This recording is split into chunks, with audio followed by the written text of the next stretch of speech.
These are the questions you people must have written on last Friday. It is 1st July. Okay. The SHGs and their importance, and the pressure groups and their importance. Okay. This you must have written, and I have seen some answers on that day and just before the class also. Yeah, you're writing good answers. Okay. And for SHGs, I could see that some of you are writing the examples or the case studies. That is a very good change I could observe. Okay, and then almost, people who are writing continuously. Though there are 60 plus people in our group, I could see 10 to 12 people who are writing very continuously. So others, I want them. Okay, I understand that couple of you or some 4 or 5 of you have personally reached out to me that you're busy for XYZ time and then you want to start. Irrespective of how busy you are, at least write one answer. I'm not expecting you to write all the 5 answers, but at least one answer you write and post it in the group so that this practice of writing answers will be inculcated. And I'm sure, for guys who are doing this already, we've started almost a month back, at least 15-20 days back. For guys who are doing this regularly, they must have found difference in the way now they are able to understand the question slightly faster. Framework is coming slightly faster. Of course, content will come with revision and updation of current affairs. Okay. The issue with current affairs is what we are speaking today becomes obsolete tomorrow. Okay. Today we are speaking about Russia and Ukraine war. We don't know tomorrow if there is a peace treaty. The entire build-up we have given for war is lost. So current affairs is such a dynamic thing. Okay, today what is happening? Till 2 days before, the Chief Minister of Maharashtra was Uddhav Thackeray. Okay, but now it is Shinde. So that is the dynamism of current affairs. So what you have to do, especially in topics like SHGs, governance, and then social justice, social empowerment, society, where there is so much so the static content and there is so much of dynamic content, what you have to do is you should have couple of some 3 or 4 pages notes for all these topics and make some provision for including the current affairs into those topics.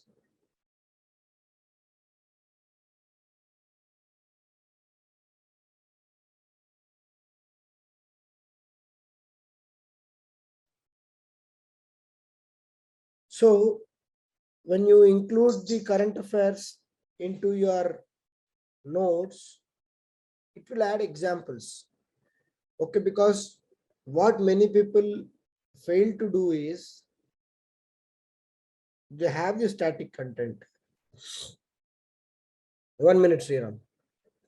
They have the static content given by institutes and they have their own notes sometimes. So even in this particular group which you are part of, mains enrichment, Ravana sir is posting some valuable notes before every exam. So that is the content, the static content. It may be having certain examples, no doubt. But the onus is on you people, only you people, to update that so-called booklet or your notes or whatever it is with current examples. Only when you keep doing that, your notes become updated, your contents become enriched with current affairs, and when you write an answer, your answer will slightly stand out when compared to other people. Okay, fine. Sriram, on that note, we'll just start the class today. Sriram, you wanted to speak something? And nothing said that is regarding the first question. Your voice is breaking. Anyone who wants to speak on Regarding the first question, sir. regarding first question, what is it? Sir, that is a very old program, very old scheme, right? Do we need to have research knowledge to write a 10 marker question right now? It's an old scheme, yes.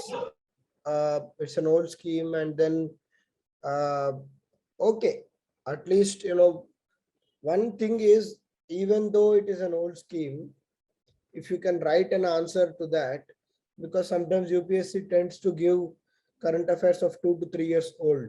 By doing PYQs, the advantage you will have is you will know the pattern of that particular program or scheme.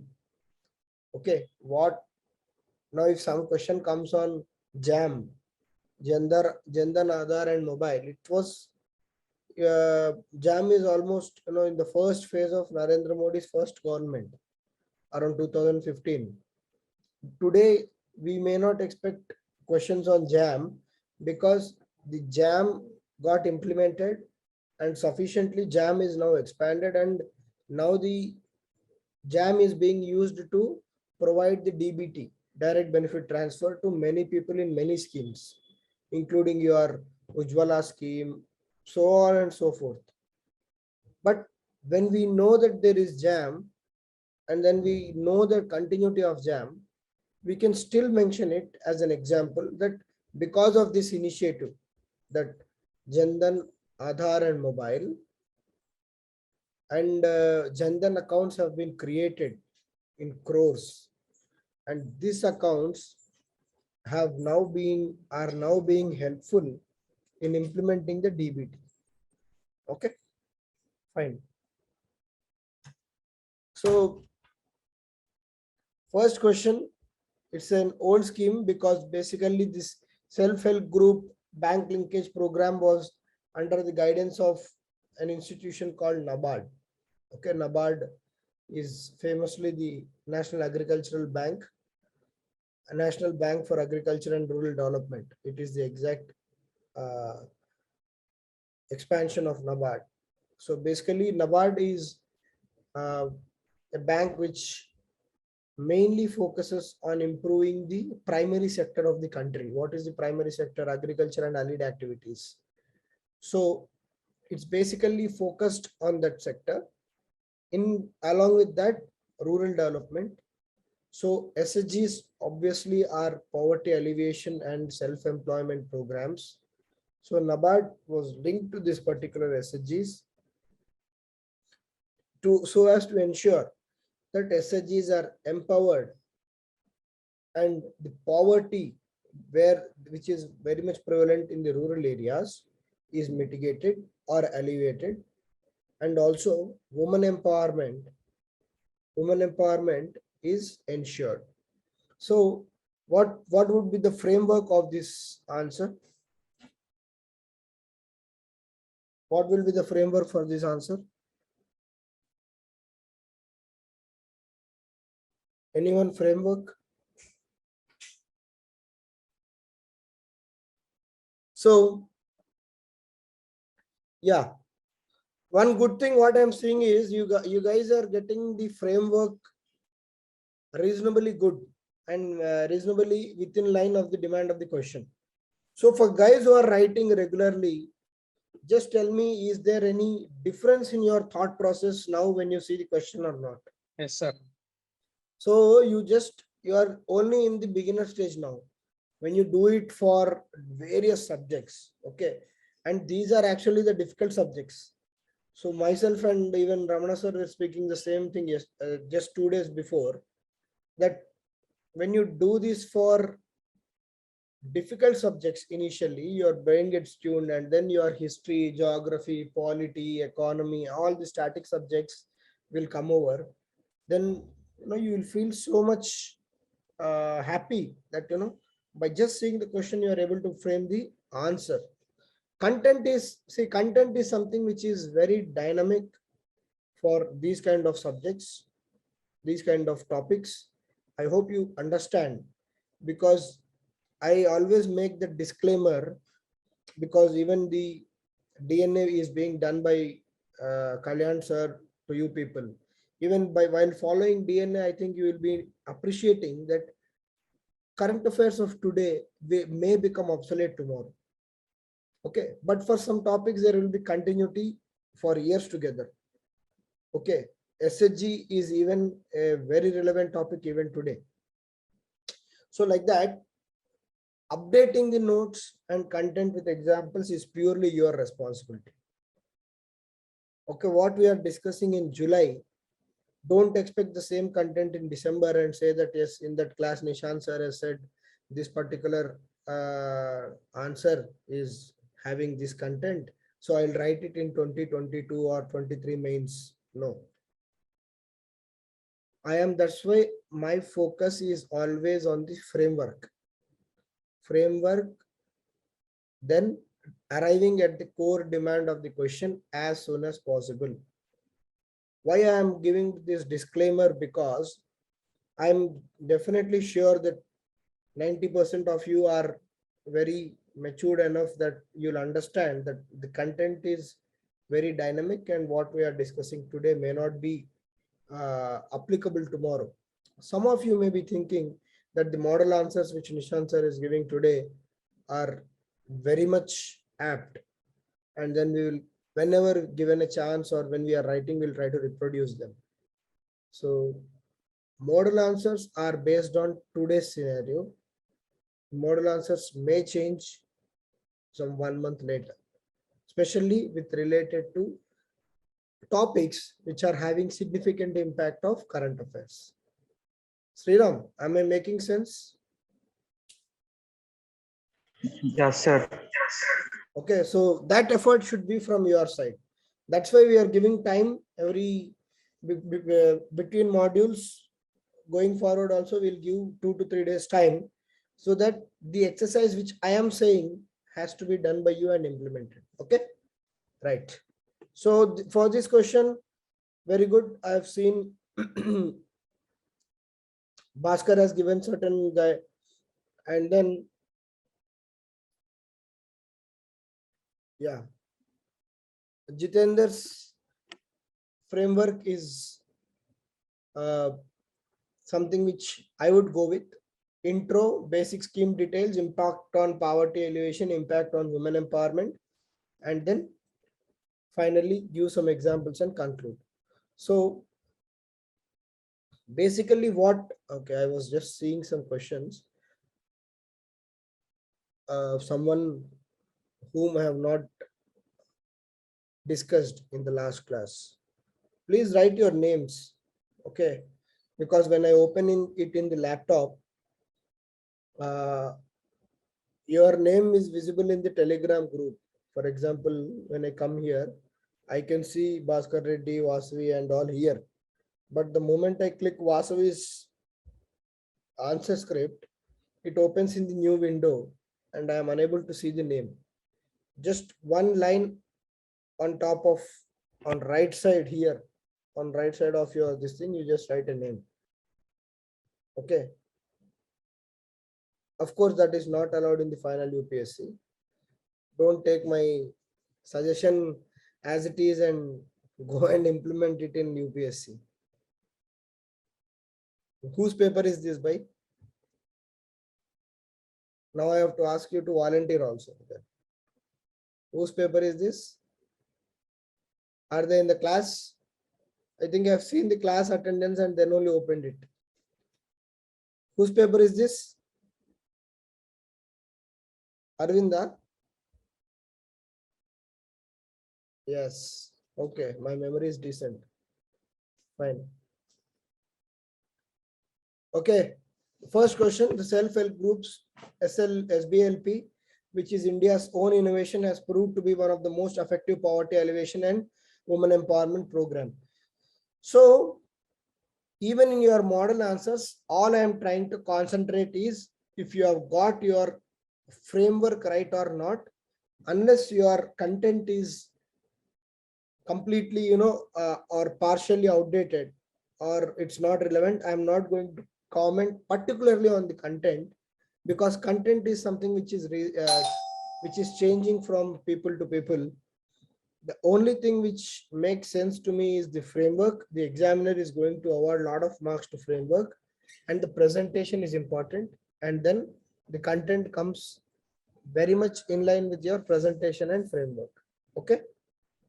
So the first question is, self-help group bank linkage program, which is India's own innovation, has proved to be one of the most effective poverty alleviation and women empowerment program.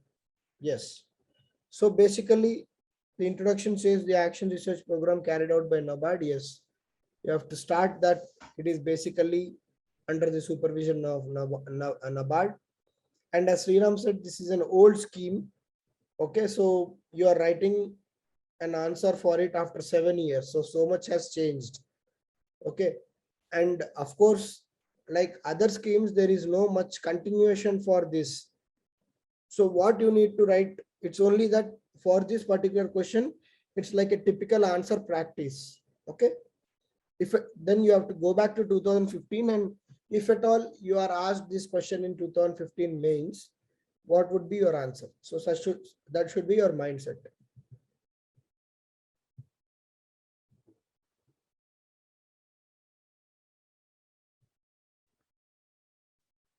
Okay, you people also keep reading the model answer. Okay, so 84% of the women's, okay, you're saying that the SHGs are almost dominated by women working of the program. Okay, so instead of this, Arvind, you can always make side headings, because the question is exclusively asking you about how this program has been helpful in poverty alleviation and women empowerment. So if you see in the chat window, Jitendra has given the framework. First is SBLP as poverty alleviation. How it has given poverty alleviation? It has led to savings, and then has increased the incomes.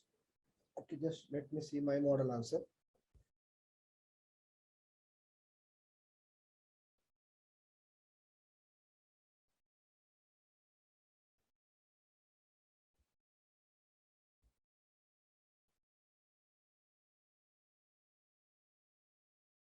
Yeah, how it has led to poverty alleviation, you can mention, and you can write that, basically the program has created an awareness of savings among the rural folks.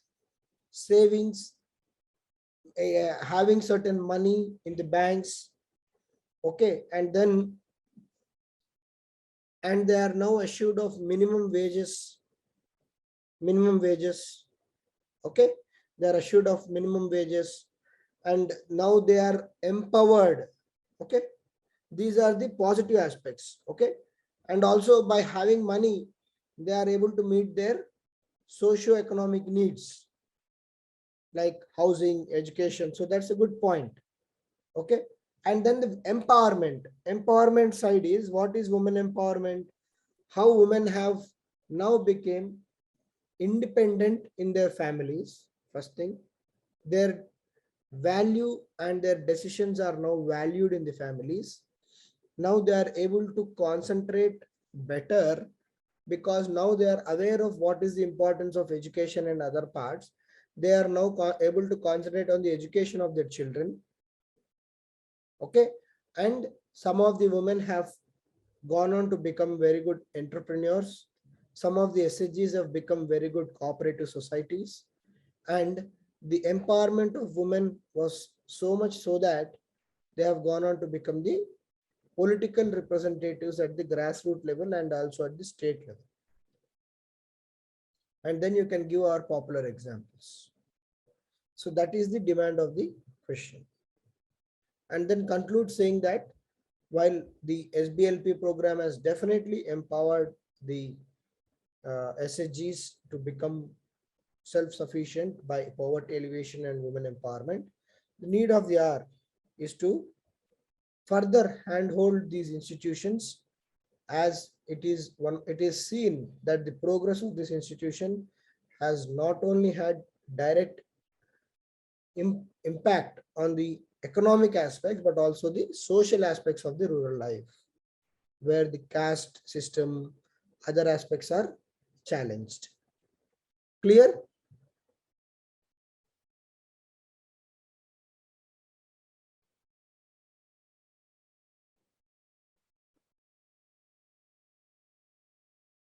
Is it clear? Yes, sir. Okay. Next, we'll see the second question. Whose answer sheet is this?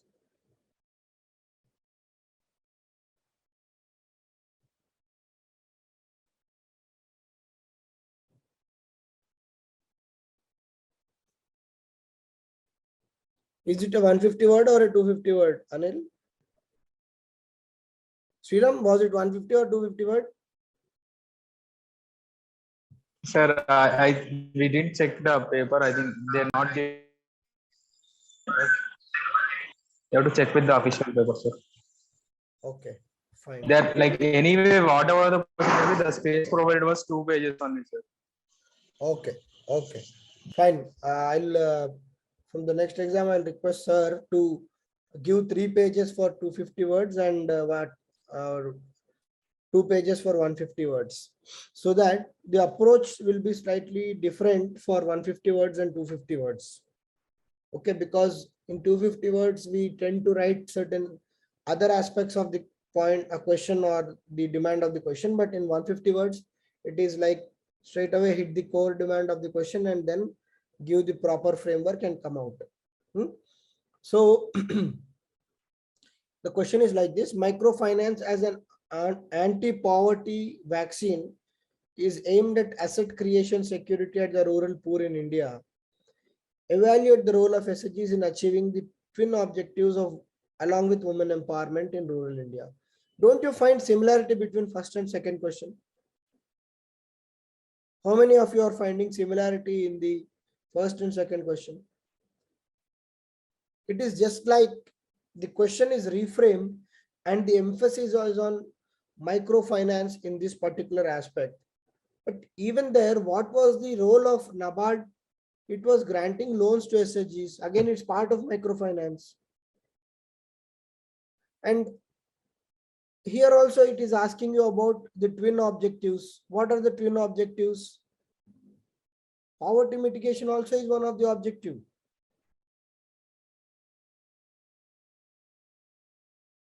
Or am I making sense? Are you guys able to appreciate that there is some element of continuity between first and second question?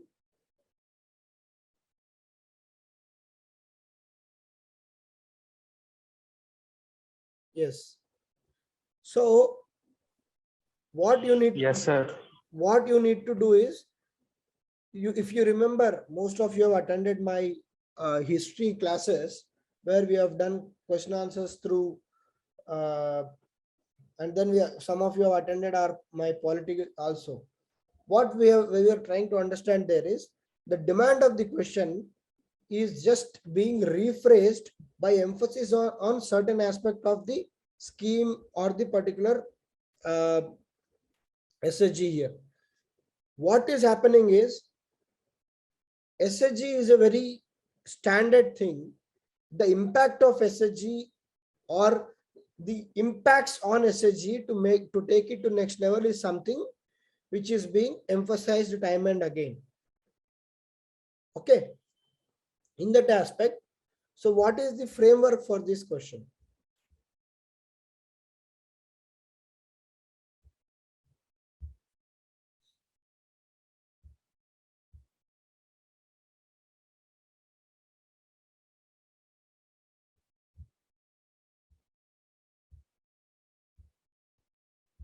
Okay, Navya has given certain framework. Others?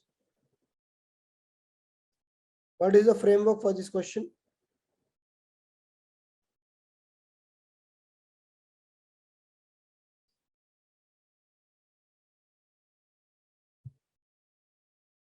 Just giving the question. See the second question and give me the framework.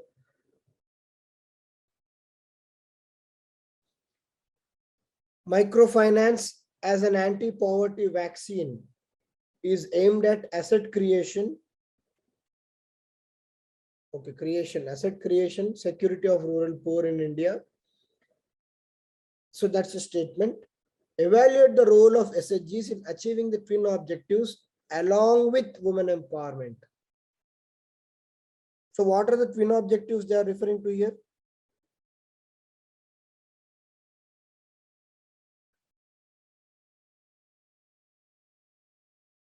Please understand The the question mentioned first. above, sir, for asset creation and security of the rural poor. Yes. Yes. See, the main challenge in mains examination is to understand these kind of questions in 30 to 40 seconds. So let's not, why I don't concentrate much on answers is, we generally have a tendency to jump into answers. Array, okay, question is there, let's write answer. What will you write is the major thing. All are your serious aspirants studying for 18 to 24 months.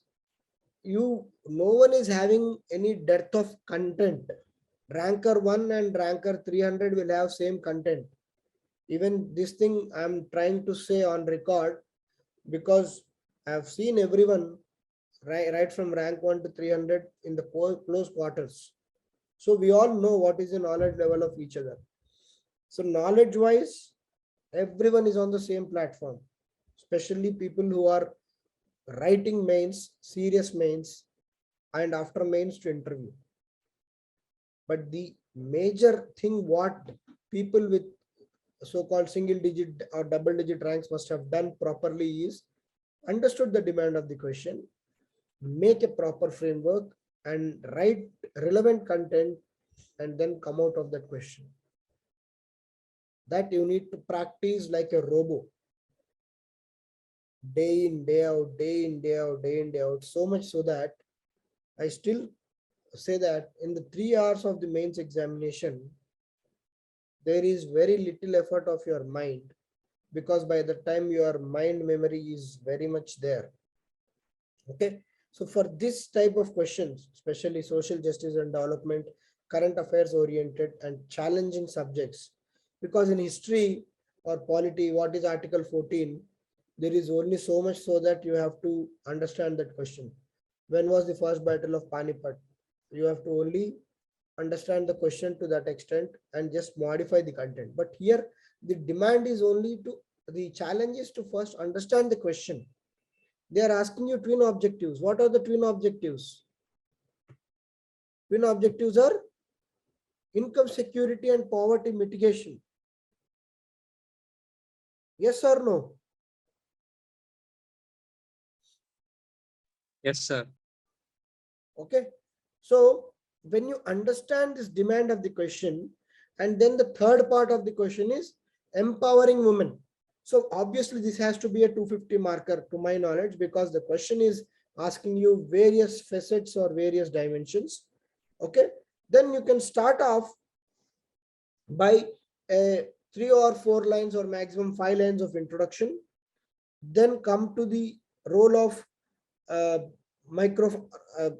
role in the income security, role in asset creation, and then the final role in women empowerment. And obviously the role of women empowerment will be the same as the first question. Okay. Income security again is a kind of same of the content of the first question. And then you can write about the asset creation, because the question is asking you for the asset creation, how SHGs have gone on to create a lot of assets. You can write that, and then write about women empowerment, and then conclude. Even in SHGs, you can write some sustainable development goals. because when we are claiming that 80% of the SHGs are being handled by women, so gender equality, gender empowerment, what all relevant SDGs are there, you can link intelligently of the SDGs to women empowerment and to SHGs and then make a wonderful conclusion. So that your question and your approach will look very holistic. So when you go one step backward, you expand your horizon of the answer, and without deviating from the core demand of the question, when you include appropriate points, such approach will be highly rewarded in the mains. That's what I'm saying. You should not overdo anything. You should come back one step and see, okay, in this particular question, what all relevant things I can, like international agreements, SDGs, national schemes, in what way I can bring them here without deviating from the core demand of the question. Okay, for SHG answer, you cannot write irrelevantly about Sukanya Samruddhi Yojana or Beti Bachao Beti Padhao unless that becomes relevant. But then you can write some schemes like Ajivika, NRLM, and then you can bring in sustainable development goals. You can sometimes bring in, you know, how case studies. I have told you about the Lijjat Papad case study. I have told you about the Kudumbasri, Dwakra, Seva, SEWA, Seva. All these are wonderful SHG case studies. You can bring them in, or you can go and Google some SHG women who have gone on to become Sarpanch. So all these are very beautiful value additions to make your answer slightly different from how it looks for an ordinary person. Okay, when it comes to this question, you need to give a basic introduction about how microfinance, okay, is all about reaching out to the most vulnerable sections of the society and making them financially inclusive. Okay, basically microfinance targets the rural aspects, rural parts of the society where the banking sector doesn't generally grow or go, and then bring them into the formalized economy, okay, so that the financial inclusion is ensured. Okay, and then role of this in income security, how it promotes income security. As we discussed in the previous question, it encourages saving. Okay, and then whenever they want loans, they will have access to the credit of the loans. Okay, women can take up jobs in these SHGs, and also in some cases women-led industries like cooperatives or some entrepreneurship is encouraged, and their incomes are assured, and by having economies of scale, they can really grow into bigger organizations. Okay, and also because of this entire thing, the social issues are addressed, like the caste system, the discrimination, untouchability, all these are addressed. And then what is the role in asset creation? How they are going to create assets? What is an asset? Something which is very tangible in nature. They are going to create certain cooperatives which can employ more and more people. Okay, they are going to create certain companies which are going to create more and more people. They are going to create certain resources. They are going to add wealth to the economic development of the nation. And then they are going to create a social capital, which itself is an asset. And then they are going to create a human capital, which is also an asset. And then finally, have one more side heading of women empowerment.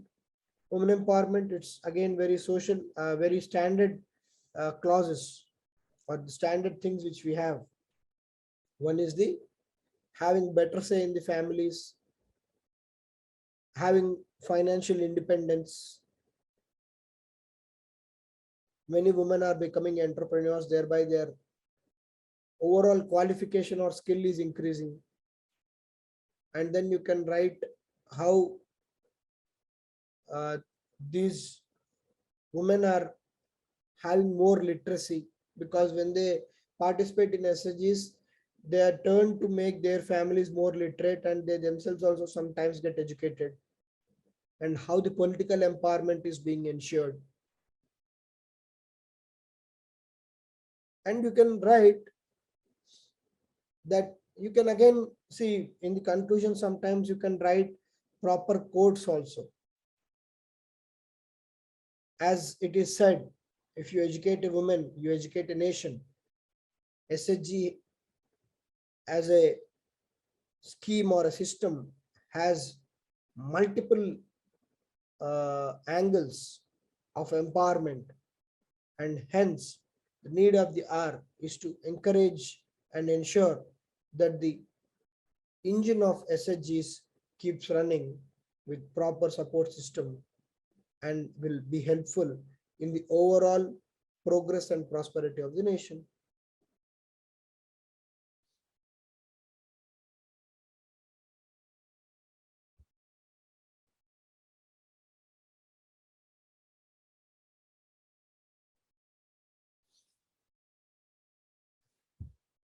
Is it clear?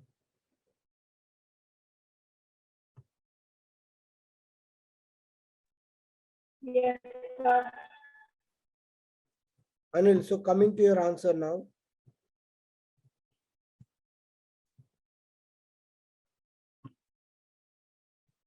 Now you just check your answer with the framework we have provided. You have given examples, Anil, but then you have missed the core demand of the question. Okay. Now just what we have discussed, you have made some content. Okay, but the content unfortunately is not directly related to the question. Okay. Just work out, and I'm sure now as you do more practice, you'll definitely make many good answers. Yeah. Third question. In the Indian governance system, the role of non-state actors has only been marginal. Has been only marginal. First of all, do you agree that this with this statement? Critically examine this statement. What are non-state actors who do not stay in any state?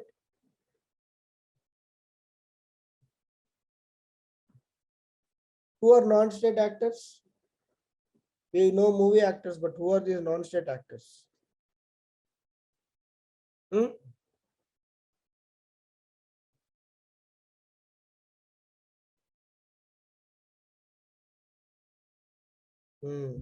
Good. Non-state actors are pressure groups. Non-state actors are not necessarily pressure groups. Anyone like NGOs, okay, any groups of voluntary bodies. Pressure groups is one among the non-state actors. So civil organizations, NGOs, other pressure groups, okay, sometimes religious groups, all these are non-state actors. What is state? State is basically someone who's governing the system. Okay, for example, if we call the Telangana government, so Telangana government is a state, and at national level, the government is the state. Okay, non-state actors, so who do not have direct stake in the governance. So now tell me the framework of the question, just in 1 minute. In the Indian governance system, the role of non-state actors has been only marginal, critically examined.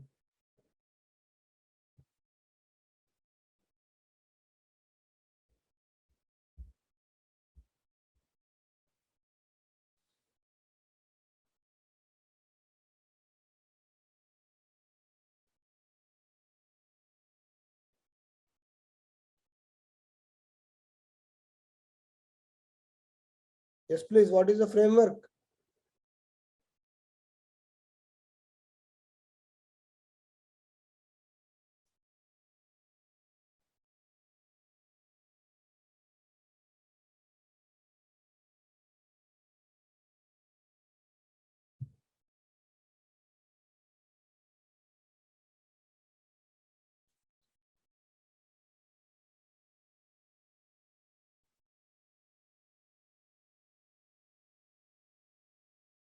Okay, good framework, Jitender.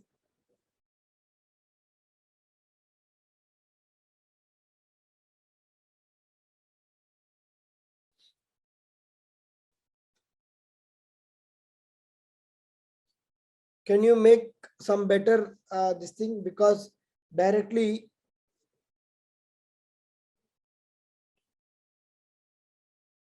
okay. So you want to say that how they strengthen, how they are sometimes marginal, and give an introduction, impact on how non-state actors are giving impact on the better governance. Sometimes they are having their own set of drawbacks. Okay. Yeah, So sir. the question itself is negative in nature. It's a very common practice to give certain questions which are negatively worded. You see, they say that they literally saying that the non-state actors have no role in governance. Right? Are you able to understand the statement? They are saying that non-state actors have no role in the government, boss. That is the exact question. What do you think? So I'm sure everyone here disagrees with this statement. Yes or no? Yeah, sir. But can we tell that in a direct way, or we can just argue? If you ask me, because we are UPSC aspirants, we cannot say it directly. Or Yeah. else you can simply say, how is Adani getting a port in Sri Lanka and Australia? He's a non-state actor. So anyhow, non-state actors have their own say and sway in the governance and the politics of Indian system. That is there in any democracy, not only India, even America also. A lot of things are controlled by the big four companies, tech four companies. We all know that. So in Indian governance system, so politely say that, okay, the non-state actors are an extended arm of Indian governance, and over decades, it has been seen that various parts of non-state actors, various wings of non-state actors, have had their own impact on the policy making of the government of the day. However, not always the non-state actors could succeed in influencing the governments. It's a very delicate way of putting that most of the time they have influenced, sometimes they could not influence. Okay.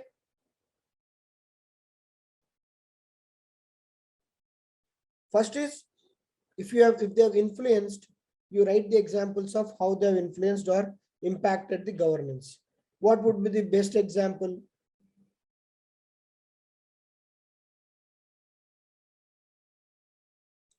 You can write about the industrial groups, right? You can write about FICCI.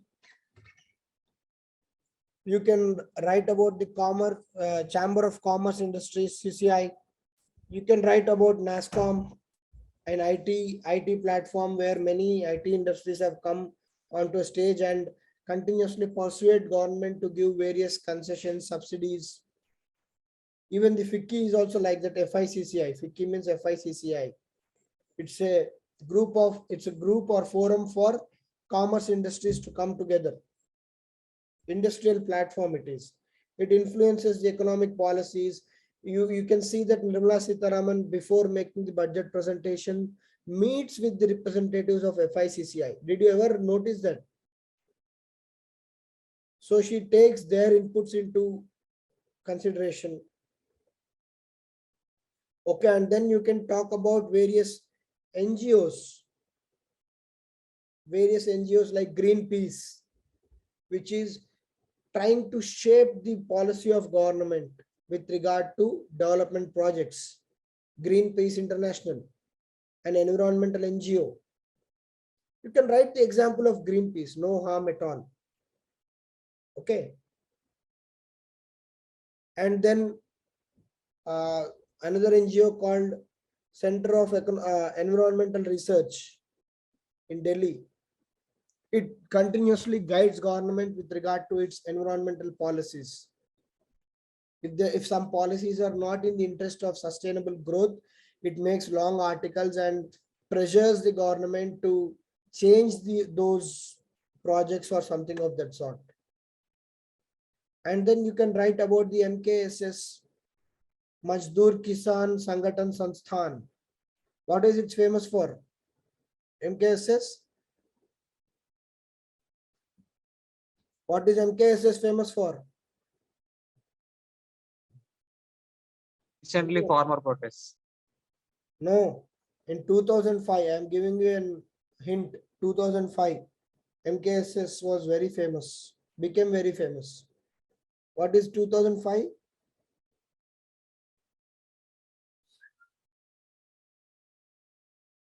Right to Information. Jai Jawan, Jai Kisan. No, Right to Information Act. The Right to Information Act came because of the continued efforts of MKSS.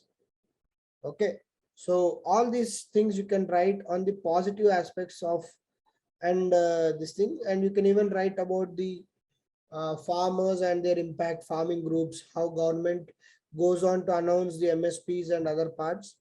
Okay, and in the marginal influence, you can write that not all the pressure groups have succeeded the government in pushing towards certain policies. Like if some environmental NGO is campaigning against the government policy, but governments in the larger interest of development sometimes don't heed to those kind of suggestions. And other drawbacks include like they become a kind of politicized comments or politicized inputs which are not healthy sometimes. Okay, unnecessary lobbying and pressure tactics on the government. Okay, as it is seen that some NGOs are sponsored by outside agencies to shape policies in certain way which may have impact on the development of the country. So you can conclude by saying that the pressure groups or the non-state actors had definitely significant impact in the independent India in shaping up various policies. And most of the times it has been inclusive and progressive. Wherever the suggestions or lobbying was not in the larger interest of the country or the progress of our nation, those places, the suggestions of these non-state actors or the influence of these non-state actors has been marginal. Okay, we are saying that whenever these non-state actors have come in a particular way towards progress, their suggestions and recommendations were taken positively.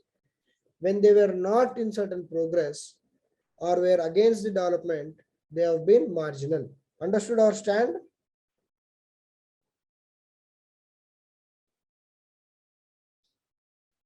Clear? Yes, sir. Okay, so what we are seeing,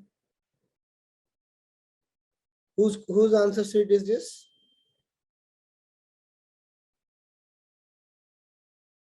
Renuka, sir. Renuka, you are available? Yes, sir. Okay. So you have given introduction, however, these are however marginalized. So it's a very statement in the starting only you are saying they are marginalized. So don't take that stand. Okay, sir. Sonu Sood's example is not relevant here. Okay. False bank accounts. You are speaking about the working of pressure groups. Okay, but here they are not asking you about the exact working of pressure groups. They are asking you about the impact of pressure groups. Okay. Now that we have the model answer, just verify with the model answer Renuka, and then you can arrive at your own good answer. Okay.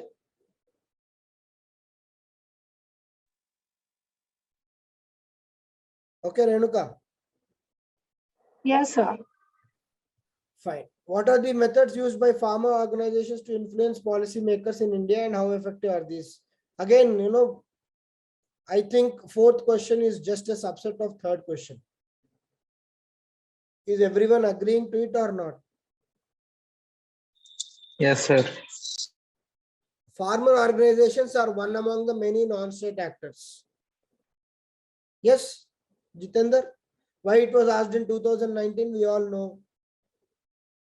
Yes, sir. Methods used by farmers organization. So simply what would be the framework? You just write basic introduction about non-state actors and define how farmers organizations are one among the non-state actors, and then give examples of methods. What are the various methods? Lobbying, protest, politicization. Okay, you can write so many methods of protest. So, and sometimes unnecessarily it is leading to violence. Okay, various methods of protest are like how they lobby. You can see that in the recent even farmer protest bill also, farmers were lobbying with the central government. Protest, we have seen that protest. Satyagraha, fast unto death. Politicization, you can see how particular farmers union is saying don't vote for this party, don't vote for that party. That is politicization. Okay, and then going out and reaching out to people through electronic media, print media, etc. So these are various forms of protests. And then there is the first part of the question: how effective was these methods? So sometimes those were partly successful. Not every time farmer unions were completely successful, but you can give the example of recent long protest of the farm bills, where the protest went on for months and months, and finally the union government had to yield and withdraw the farm bills. So we can say that any progressive decision, in the conclusion we can say any progressive decision with regard to the farmers, because the Indian economy is still 50% depending on agriculture and allied sector. So farmers become very important in Indian economy and its growth. Any change or decision impacting the primary sector of the country should be done by taking farmers into confidence, for which the farmer groups will play an important and active role.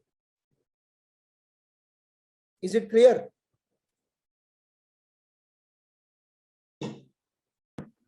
Yes, sir. So just going, whose answer is this?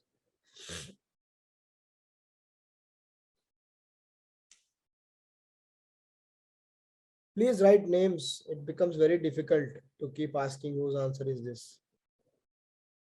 Soumya.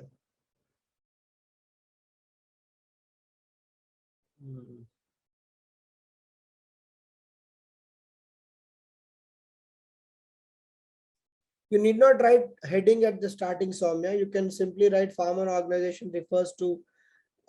Okay, the introduction is good. Okay, instead of the heading, you can directly write farmer organization refers to. Okay, methods used: awareness generation, lobbying, protest. Yes, fast unto death. Okay, effective of this positive outcome, shortcome. Very good. One of the very good answers, Soumya. Okay. Very good model answer. So whatever I have discussed, everything you have put it in the answer. Okay.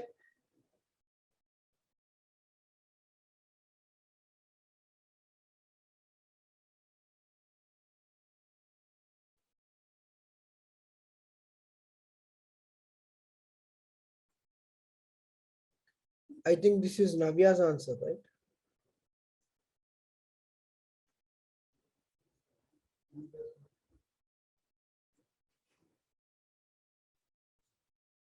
Okay. So your question, I like this presentation. about the non-state actors. So just you can, people instead of writing some plain answers, you can use this kind of presentation. Why I brought up our answer is I wanted to show the presentation. You can see the non-state actors. It is actually the previous question. She is, by saying that non-state actors, she is relating them as to what is the different roles played by the non-state actors. So this will be also one good way of presenting. Okay. And then you can see the need of the hour. So she is giving need of the hour and then saying that what are the important measures to be taken, and then government has to follow bottom-top approach to strengthen non-state actors, provide them training. Okay, so very good way of presenting the answer for this particular question. For the demand of the question, her answer was very good.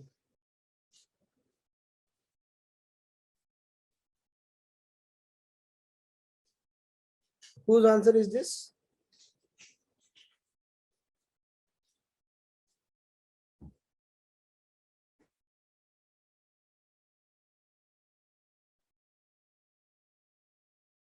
Yeah, Vasavi.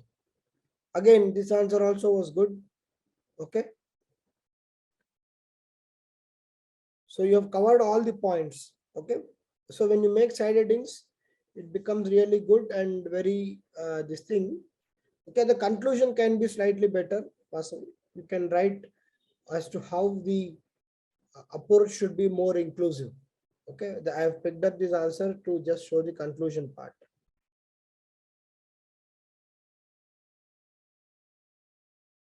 Okay, the last question. The need of the hour. The need for cooperation among various service sectors has been an inherent component of development discourse.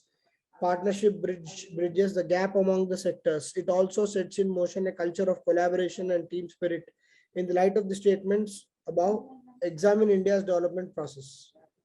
So most of you, I think, have not attempted this question because I have seen that you have not understood, or maybe it was very difficult to understand. Read the question in such context.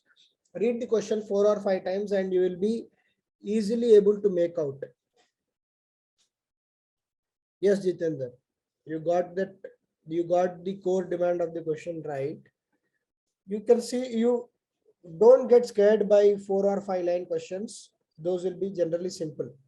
The need for cooperation among various service sectors has been an inherent component of development discourse. Discourse, pura chora, you just see the development. Partnership bridges the gap among the sectors. It also sets in the motion of culture of collaboration and team spirit. In the light of statement, examine above India's development process. They are simply saying, if I have to put it in your language, if you all study together, everyone will crack UPSC. That is the question. Instead of studying in island mode, if you all do combined studies, you will crack UPSC. Now you understood the question? Okay. They say that if all the service sector industries collaborate, you go on to become a very positive force in the development process. And I think this is Sriram's answer. Yes, sir. So Sriram, Jitendra, you guys have understood the core demand of the question, and then hence your answer was very much relevant. Don't get scared by these 4 lines or 5 lines of statement. They are simply asking you how collaboration and team spirit will ensure development. Sriram, if I have to break this entire question in one line, are you agreeing with my breaking of this question, that how team spirit and collaboration will ensure development? Sir, I think it is saying that these partnership will bring the collaboration and team spirit rather than these two bringing the efforts. Okay. Even if we say, we'll say that when people partner, they tend to collaborate and work as a team. It will promote the collaboration and So team spirit. my example was relevant that when you people all come together and study, you will. Yeah, sir. Yeah, sir. Yeah, it will promote. Is the example same as the demand of the question? Yeah, sir.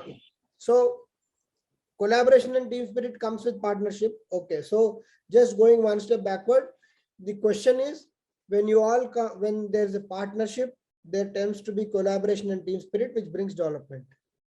Is it the demand of the question or not? Yeah, sir. Okay, so here you can see that since the question pertains to service sector, there was an introduction based on the service sector, which is good. Okay, so the question is mainly on the service sector. It's not about the primary or secondary sector. It is about the tertiary sector, which is the service sector. So we are saying that the contribution to the economy is still around 50% for service sector.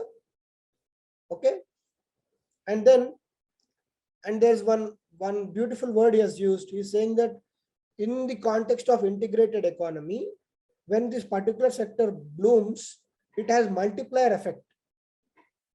What is this multiplier effect? The multiplier effect means that when particular sector is blooming, it will have its impact on other sectors like primary, secondary, other sectors also. Because see, for example, if service sector is booming, the money is more, they tend to spend. In that process, the primary sector also grows, the secondary sector also grows. Okay. See, yeah, and the example also Sriram has given, like tourism is a service sector. Okay, and then the tourism related to health and leisure. So again, health and leisure also are part of the service sector. So within the service sector, there is a kind of collaboration and partnership. When tourism is growing, because India is known for health tourism these days, especially major cities like Chennai, which have become a very big hub for the transplantations. Many people from Middle East and even the Western countries are coming to India to get these done, because the health tourism in India, health is when compared to Western countries, it is still cheaper and also very standard. So the health tourism has grown recently. It's a very good example of the kind of collaboration. And then come to the demand of the question. The cooperation among various service sectors boosts India's development in the following ways. How? Obviously, when the economy grows, there is more development. Okay. So when the economy grows, there is no more development. When there is more development, it increases the employment. When there is more employment, it increases the infrastructure. So Sriram, to explain these points, you could have used one interconnecting circle also. Yeah, sir. I think this is a 250-word answer. So I tried to, rather than that is the core of the question. No, so you can draw one small picture. Yeah, sir. I understood that, but the core of the question, like we can, there will be limiting of space to elaborate, right? At the side, some small box you can mention the collaboration, how it is leading to the holistic development. Yeah. Okay, sir. I got it. See that you made all the relevant points. So when you draw that picture, that is more impactful. Because in such questions, firstly, you see the question is tough. To understand the question itself is a very major challenge, and presentation itself is the second challenge. But then when you impress the examiner in such kind of questions, that the impact will be felt throughout your answer sheet. Okay. Yeah. Okay, sir. So development of infrastructure. Okay. And then you can see he has mentioned FDI inflows also. When the service sector is growing, there is a lot of FDI inflows, which is bringing a lot of money into Indian market. And then because of this growth of service sector, there is inherent tendency to develop the infrastructure, including the air connectivity. And for air connectivity, you have right UDAN scheme. Okay. And then it also is bringing a lot of skill sets to the Indian youth. Okay, and that is happening and there is a technology transfer. We are seeing that, and as the entire process is there is not only impact on the service sector. So he is saying that it is improving the HDI, Human Development Index, human capital, and quality of standard of life. Okay, and then concluding, saying that the service sector has a multiplier effect and cooperation among various sectors, and then the economic growth is impacted because of this particular sector, and by ensuring this we can sustain that. And for this kind of question, you can write, Sriram, you could write that, you can just add one point that the service sector was, because it's a 250 word question, you can say that the service sector was very badly impacted during the pandemic, and the downfall of service sector could be seen on the downfall of Indian economy. Because when we are saying service sector is contributing more than 50% to Indian economy, and why Indian economy dipped is because of the downfall of service sector, because of pandemic like COVID.